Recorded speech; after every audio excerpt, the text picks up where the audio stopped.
pa naman sa baba. Bagay, wala naman tao.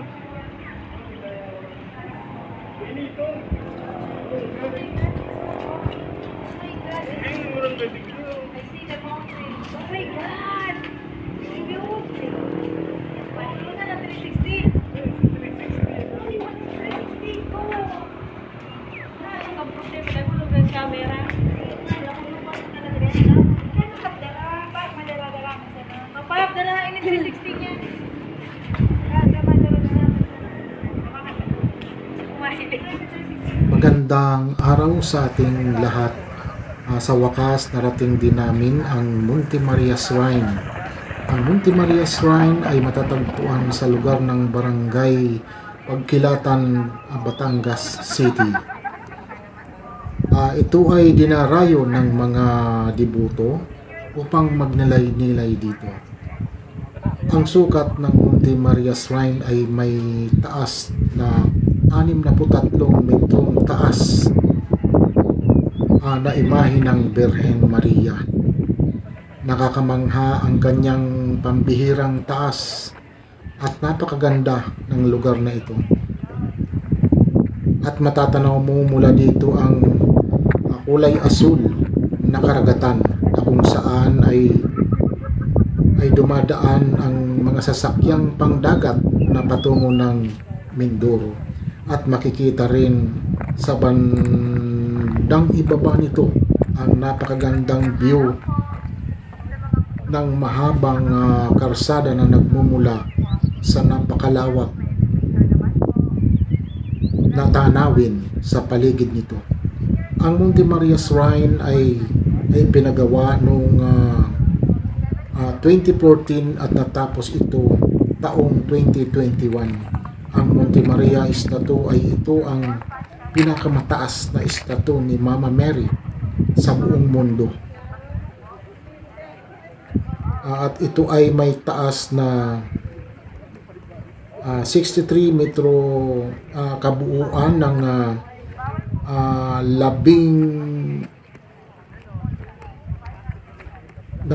21 palapag.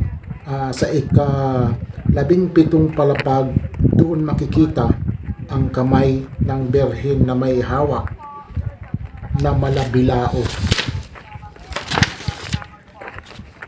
na may nakapaligid na kulay berdeng dahon ng halaman. At sa Monte Maria Shrine ay dito rin matatagpuan ang Skywalk Glass Bridge, at mayroon din sila dito ng napakagandang cottages para sa mga deboto na gustong magpahinga o mag-overnight dito. Ayang nakikita natin ngayon, mga kaibigan, ay iyan po yung mga nagagandahan nilang mga cottages na pwedeng tirahan ng mga deboto na gustong magpaumaga o mag-overnight, no? At dito naman sa bandang ibaba ay makikita natin ang napakagandang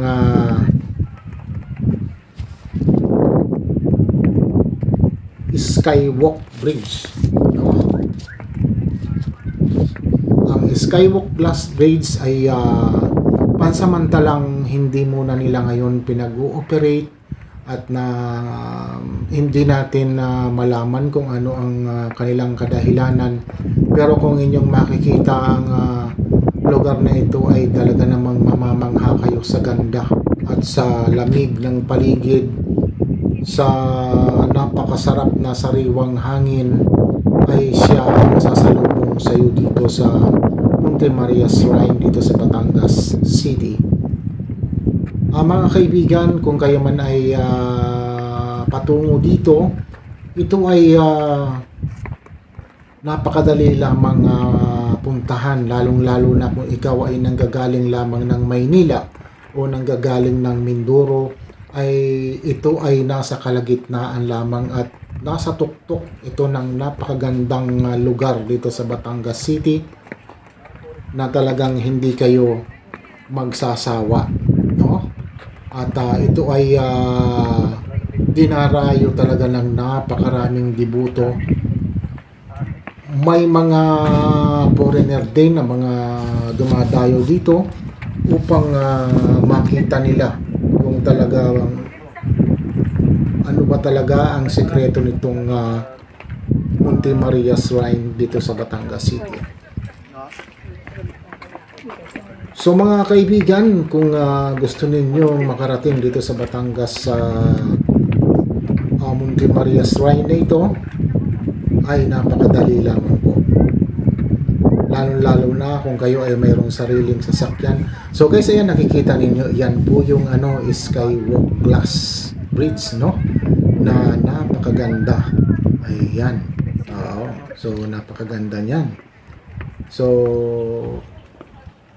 kaya sulit na sulit ang aming pagpunta dito, lalong-lalo pa pumunta kami ng... So ito yung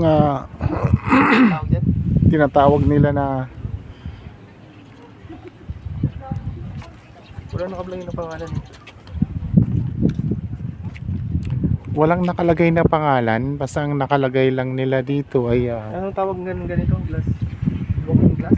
Tama ba? siguro welcome to Monte Maria. Ito yung guys, ito yung parang puro salamin, ano, yung kaya nga lang daw yung nakausap namin kay na guard, ano, kung bakit ito ay hindi nila binubuksan dahil kung baga itong Monte Maria ay nabiktima rin ng mga fake news, no? Kaya sinarado muna. So ang nakakalungkot pa nito, dahil hindi kami nakapagpalipad ng drone dahil talagang ipinagbawal na nila. So mayroon na silang nakalagay doon talagang bawal na magpalipad ng drone dito sa Monte Maria na ito, gawa nga nung biktima rin ng fake news itong Monte Maria. Kaya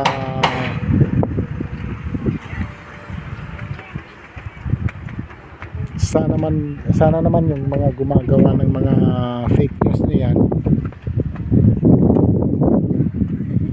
pakiusap lang, tigilan na ninyo yan, di ba? Tigilan na ninyo yan. Kasi marami na kayong napeperwisyo, no? Yung mga fake news, marami na kayong napeperwisyo. Imbis na nag-i-enjoy dito yung mga namamasyal kasi napakaganda nga ng lugar, hindi na lang dahil lang sa mga ginagawa ng mga iba nating kababayan, mga nag-fake news. So kaya nakakalungkot yung punta namin dito. So napakaganda ng lugar, kaya lang ay hindi talaga pwedeng anahan nga ito na no, dahil nga sa fake news na mga nangyayari.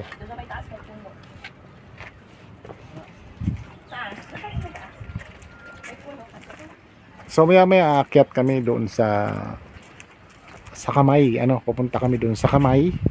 Tapos doon pwede naman kami mag video doon ng kaya nga lang, so hindi talaga makakapagpalipad ng drone.